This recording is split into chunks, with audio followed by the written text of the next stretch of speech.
Hi everybody, good morning. I am not doing a makeup tutorial here. I'm actually getting ready for work and good morning. So today I want to talk about me. I'm just getting ready for work, not doing a tutorial. But I kind of had some deep thoughts this morning that I wanted to share. So for those of you who don't know me, I am Dr. Mary Claire Haber. I am an OB-GYN. I have clinic later this morning and I'm getting ready, but I also, besides being an OB-GYN, have a culinary medicine certification, which is marrying medicine and nutrition. That I got from Tulane University. It's makes me basically a nutritionist. It's a pretty awesome program if you are a physician, a nurse practitioner, a dietitian, a pharmacist. You can actually do this course and certification. It takes about 1.5 years, and it is probably one of the best things I've ever done for myself. But this morning I was getting ready, jumped out of the shower, was throwing on my scrubs for work, and just kind of had putting hydration on so the hyaluronic acid absorbs all this stuff. I walked past my scale and was like, when's the last time I got on that thing? I don't know, and I don't really care, because I have learned through all of my nutrition studies and coaching thousands and thousands and thousands and thousands of people with their nutrition and wellness that the scale is a terrible measure of health. Now, when I was younger, of course, if you're my age, I'm 53, I was brought up in the generation of the scale is everything. That number on the scale set the happiness of my day, okay? The number on the scale set how I felt about myself, how I felt about the world. And when I look back on that now and realize what a terrible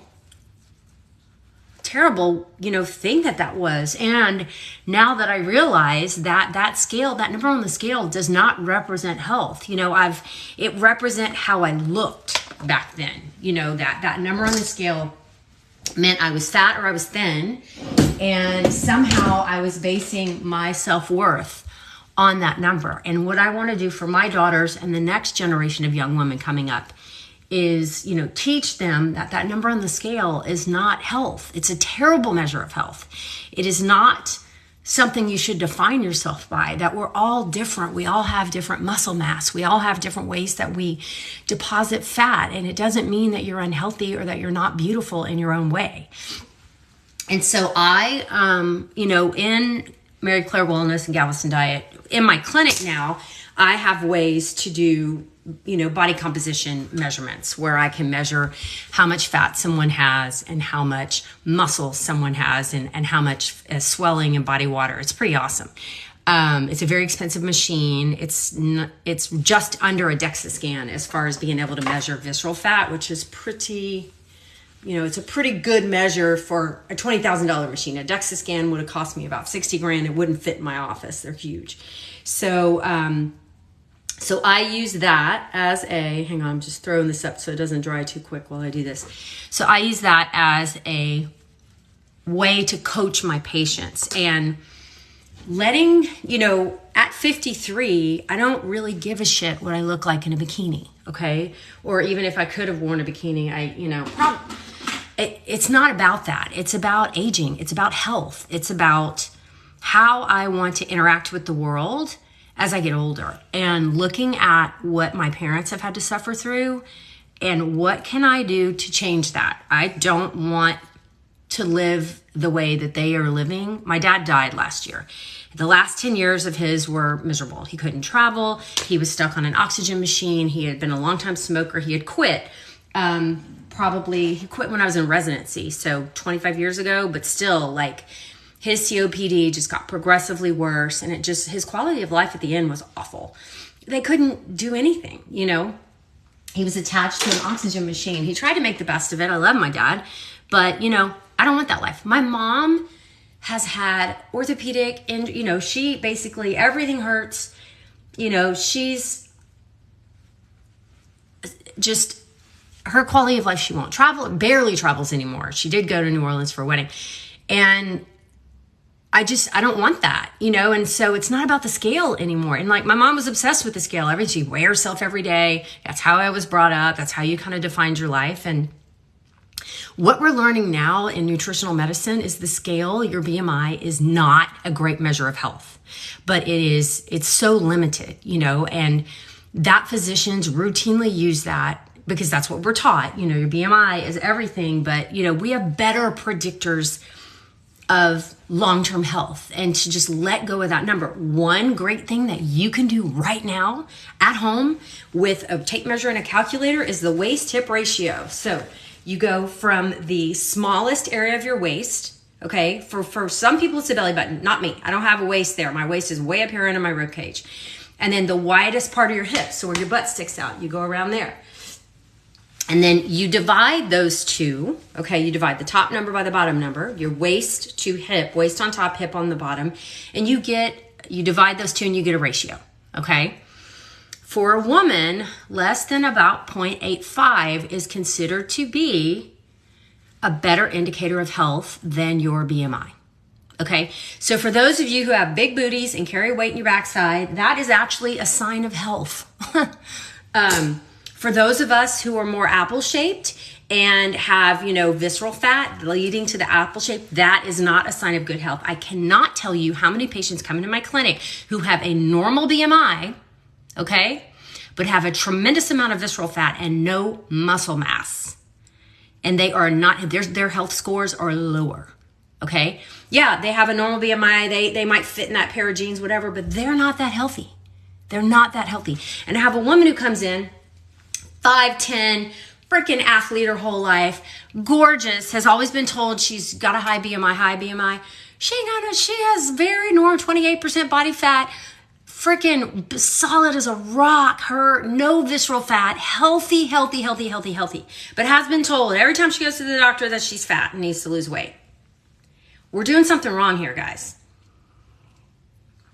So what I want is, for all of us, especially as women, to let go of the scale. It's not about, stop being about what you look like, that number on the scale, and make it more about how you feel, how you feel. Hang on, I'm putting my glasses on. I cannot see any of the comments. Okay, so double tap the screen to like this video, everyone.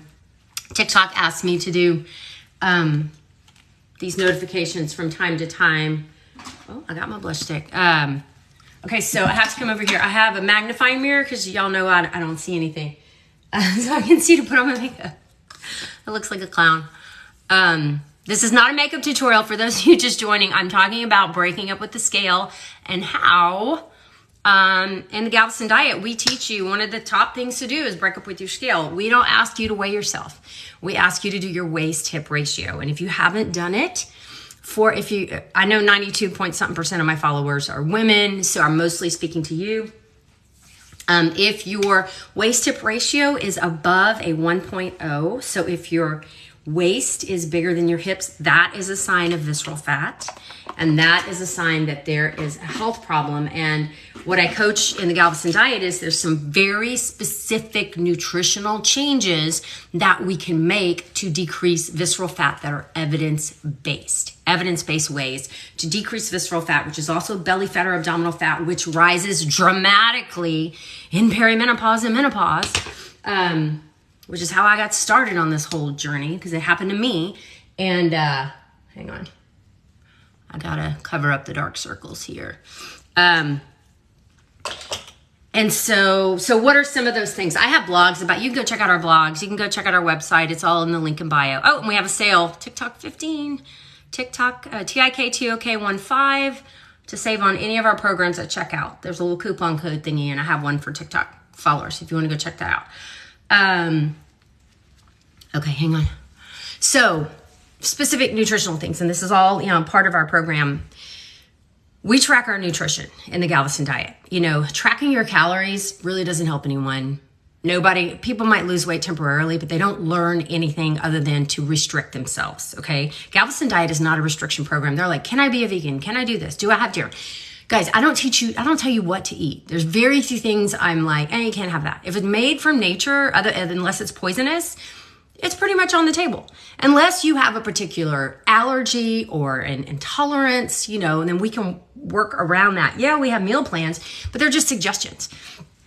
But tracking your nutrition is everything. When you go to a financial planner, okay, or to get out of trouble because you're in debt, the first thing they do is make you be accountable to what you're spending. They look at your income, they look at your outgo, and then they're like, hey dude, you've got to keep track of what, so tracking your nutrition is kind of the same analogy.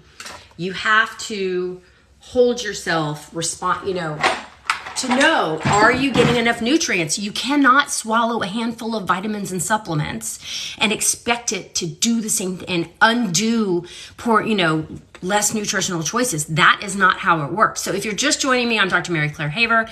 I am a board certified OB-GYN. I'm also culinary medicine certified, which makes me a nutritionist. I am the creator and founder of the Galveston Diet, a health wellness program for women in midlife. I gotta put some eyeshadow on. I'm only putting on makeup because I'm trying to double task my time. So you're like, what the hell is this woman doing? But I started talking because I walked past my scale this morning. I do have a scale in the bathroom, and thought, when's the last time I got on that thing? And I thought, God, it's so freeing to not have any, I don't care. It doesn't mean that I'm healthy and I'm not healthy. I know my waist hip ratio is good. I know how I feel. I know I'm sleeping better. I know that my aches and pains are better. I know that my, hot flashes and all that stuff got better. I am on hormone replacement therapy. But that I feel good and I am aging well, that I most likely am not going to suffer, hopefully, from some of the diseases that my parents my mom now, my dad died last year. He was in his 80s, he had COPD. So, it was expected. I don't want to suffer the same chronic health problems. The scale is not about that. The scale is a terrible, terrible, terrible, terrible, terrible measure of health. Okay. So waist hip ratio is much, much, much better. It's much more predictive of your long-term health. And you do the smallest part of your waist, the widest part of your hips, and you divide that. That's what we track in the Galveston Diet. Okay. Got to put my eyebrows on. Hang on. And, so things that you can do to decrease visceral fat. So track your nutrition. What do you track? You guys have seen my Fab 4 video. You guys can go check out the blog. You should track fiber. If there's one thing that you can do to increase your health is make sure as a woman you're getting a minimum of 25 grams of fiber per day. And the only way you're going to know that is if you keep track. Okay? And you can push to 35. If you happen to be a man watching this, it's 38 for you guys. It's a lot higher. So, what does fiber do? So why is fiber important? Fiber feeds your gut microbiome. So when people talk about, do I need a prebiotic? It's just fiber. Eat your foods rich in fiber. I have a whole blog about this. Okay, it's called the Fab 4 Challenge. So track your fiber, make sure you're getting fiber-rich foods. It feeds the gut microbiome. It decreases the rate of absorption of glucose into the bloodstream. It speeds up, it speeds up your poop and it pulls water into the poop and it makes that all easier and that's great. But, more than that, people who have that much fiber in their diet naturally are much healthier, much healthier. It's one of the best predictors of health is fiber intake. Okay, so second thing, is added sugars, not fruits and vegetables. Okay. This whole keto thing, you're throwing out the baby with the bathwater. Added sugars added in cooking and processing should be less, ladies, than 25 grams per day.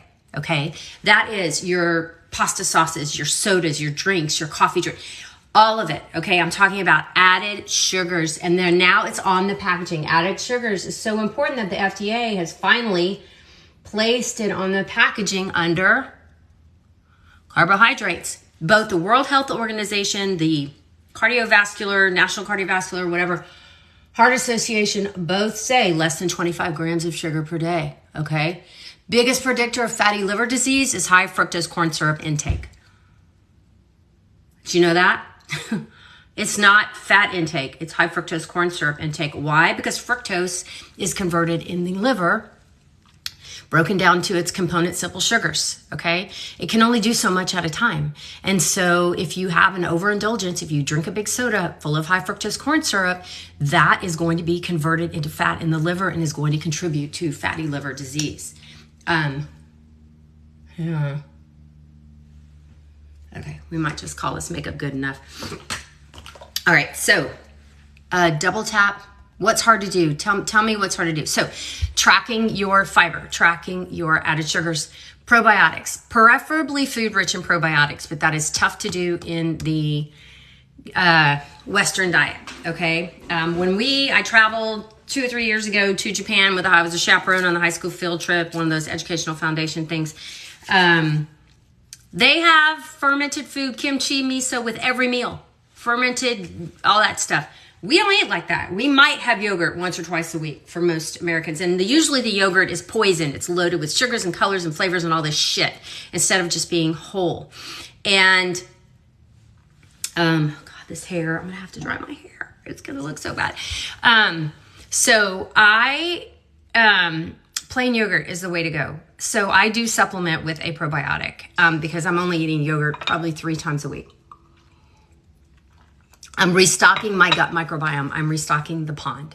Okay, so very important. Yes, I'm from Galveston. I live in Galveston. I grew up in Louisiana. Okay, so if you have any questions, drop them in the question box here. Please follow me. If you don't follow me, double tap the screen to like this video. We have 622 you watching. Is coffee bad? Not the way I drink it. I drink black coffee, nothing in it. Videos are great. Thank you. You're so welcome. Okay, so I'm going to go to the questions right now and see what people are asking. Recommend a good yogurt.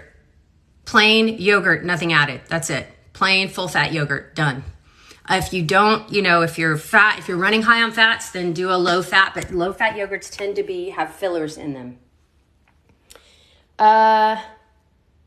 I don't know what you mean by low progesterone. Do you have polycystic ovarian syndrome where you're not ovulating? Then Galveston Diet or Galveston Prime is going to be something that would be wonderful for you.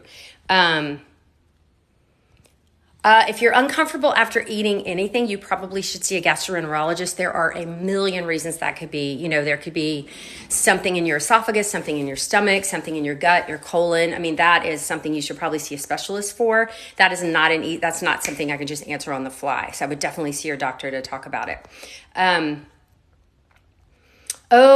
Bless your heart, will it help lichen sclerosis? Like LS, man, bless your heart. That is an awful disease. LS is considered to be autoimmune. And so, there are studies showing that people with autoimmune disease who are fighting inflammation by good nutrition, by an anti-inflammatory nutrition program, shameless plug like the Galveston Diet, can see improvements. But there are no studies that I know of specifically for lichen sclerosis that can document, focusing on nutritional changes can lower your recurrence rate. But bless your heart, I've treated many patients with LS, and I know your life is tough, and I know the medications don't always work. So, okay. Is taking fiber good? Okay. Always, guys, food trumps supplements every time. I cannot say this enough. As a nutritionist, I would be out of my mind if I would tell you that, getting your nutrition from supplements would ever trump whole foods. It's not true, okay? All of the studies that look at dietary intake and health are done with whole food. They look at people who eat fiber-rich foods. So there's a lot of assumptions made. If you supplement with fiber, you might, but we don't know that. I don't know of a study that 100%, other than probiotic supplementation, that has been shown for menopausal women. I've got studies on that. But so, you need to fight to get your nutrition from whole food. You only supplement if there's a gap. So for me, I get 25 grams of fiber in my diet per day through food. I do supplement about 8 to 10 grams so I can push to 35. That's because of my personal family history that I'm fighting. Okay. Let's see. All right, guys, if you have questions, drop them in the, what kind of HRT am I on? Okay, I'll show you. I have to write the date on it so I know. This is a combi patch. I'm on a estrogen progesterone patch. I still have my uterus. I have to take progesterone. So it's a combi, means combination patch. It's generic. And I'm very happy with it. So let's see. Yes, can we give examples of fiber? So if you go to our blog at galvestondiet.com, there is a blog called the Fab 4 Challenge. I have complete list of fiber-rich foods there if you go look about it. What do I think about intuitive eating? I think there's a lot of good stuff coming out about intuitive eating, especially for people with eating disorders. However, it's not teaching you how to eat. So if you're intuitively eating, but you're eating pro-inflammatory foods, then it's good in some ways. You know, you have to make sure that you're hitting your nutritional goals, as well as not overeating. Intuitive eating is learning to not overeat. So that's calories in, calories out, and that is not really serving us. It's a paradigm shift of learning to focus on nutrition instead of calories. So I think, you know, Noom doesn't teach you how to eat. Noom is all about intuitive eating, listening to your body, But if you don't know anything about nutrition and you don't know about anti-inflammatory nutritional principles, I think, you know, you're being underserved by that. Is cardio really bad for menopausal women? No, guys, move your body. I am menopausal. I do cardio. I do HIIT. I do weight training. I do walking. Guys, move your body. Don't listen to these fake gurus who have like dubious credentials and training trying to sell you a program because you're menopausal and cardio is bad. Move your body. Because if you don't, it's going to stop moving on its own. Okay. And whatever feels good to you, freaking do it. Stop listening to God, that Jade Tita guy drives me fucking crazy. Okay. 9:30. I have to leave here. Okay, I'm good.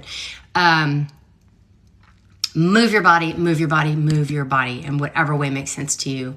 I am a freaking fan of intermittent fasting. That's a whole nother talk. Let me tell you guys, it is the best freaking thing. It's not a great weight loss program. Let me just say that out loud. There is modest weight loss. But you can eat a shit ton of bad stuff my daughter's like, who's a nutrition science major. She's going to become a dietitian before med school. And she's like, Mama, food does not have morality. Stop calling it good and bad. So you can make poor nutritional choices during your eating window. Okay. So that's why intermittent fasting has fantastic medical benefits. Decreasing inflammation, increasing neuroplasticity, you know, God, even on the epigenomic level. I mean, you've got to read Lifespan by, what's his name? Somebody tell me. That book is blowing my mind right now.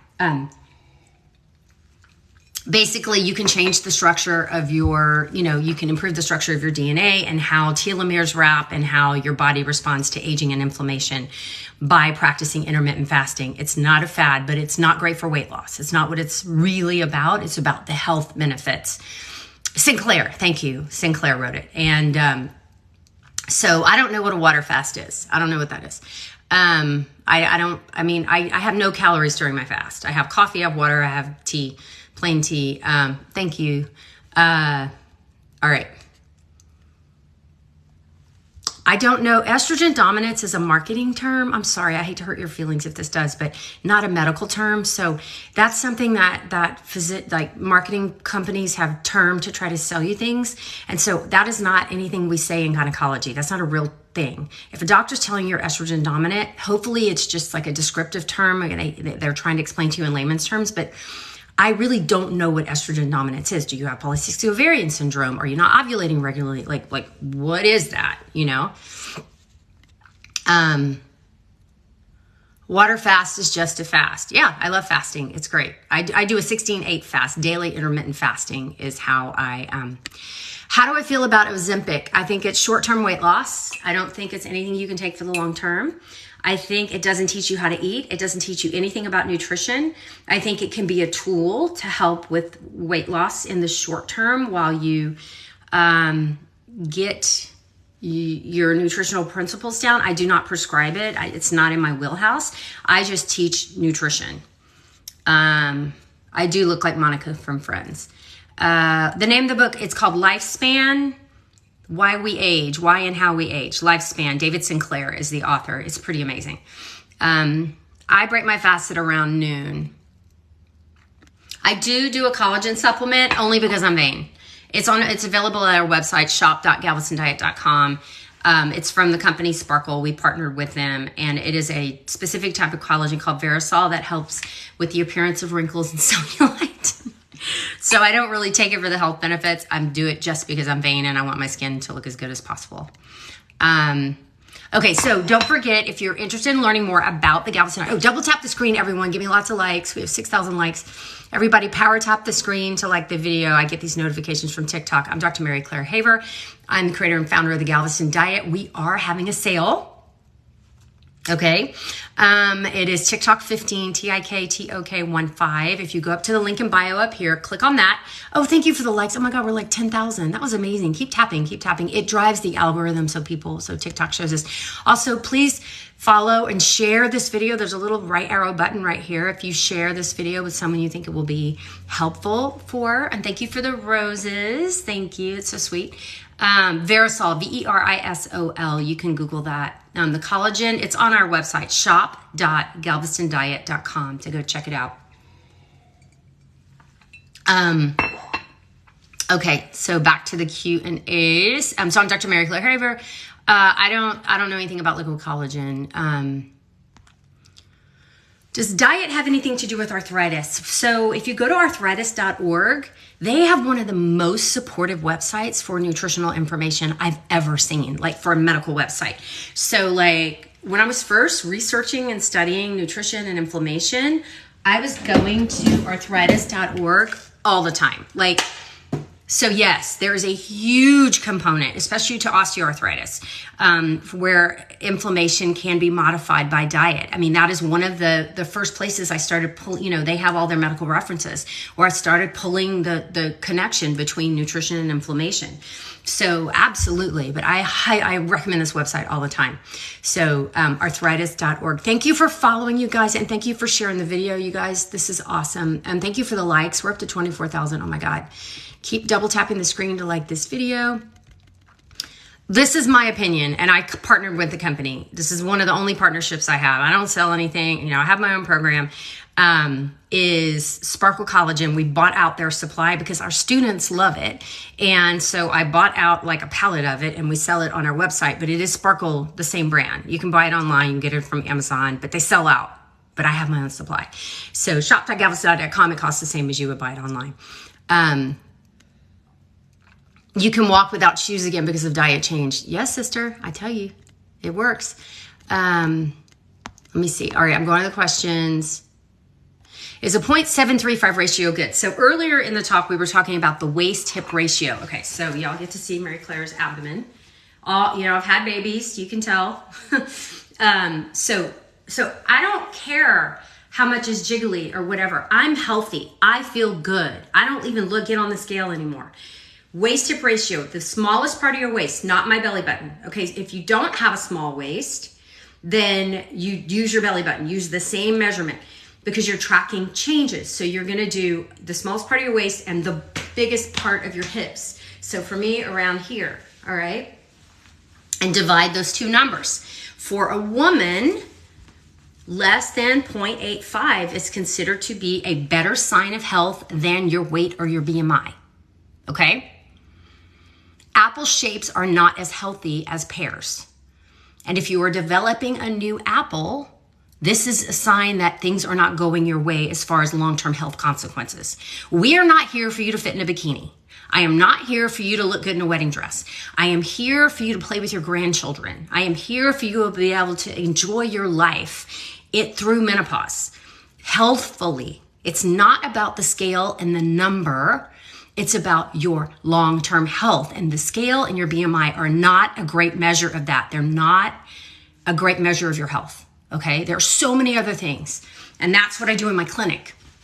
My clinic in Houston. You got to come see me in Houston. But so a 0.735 ratio is good, It's a better measure of health than your weight or your BMI.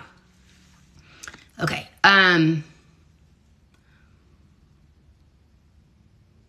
Yes, I can do a session on intermittent fasting. Not right now because I do have to blow out my hair before I jump in the car and go to work. Okay, but I will. I have multiple videos on fasting. I have tons of blogs on fasting. You can go check that out. And it's a huge part of the Galveston diet. Again, we have a sale, TikTok 15, TIK2OK 15 to save 15% on any of our programs. You feel nauseous when you're really hungry because your blood sugar is dropping and it triggers the nausea response. That is one of the things. It's a hunger cue. And that is a very normal reaction to low blood sugar. What is the calculation again? Your waist divided by your hips. You get a tape measure. It doesn't matter if it's centimeters or inches because it's a ratio as long as it's the same, okay? Your waist in centimeters or inches divided by your hips in centimeters or inches. Divide the two, the top waist by the hips.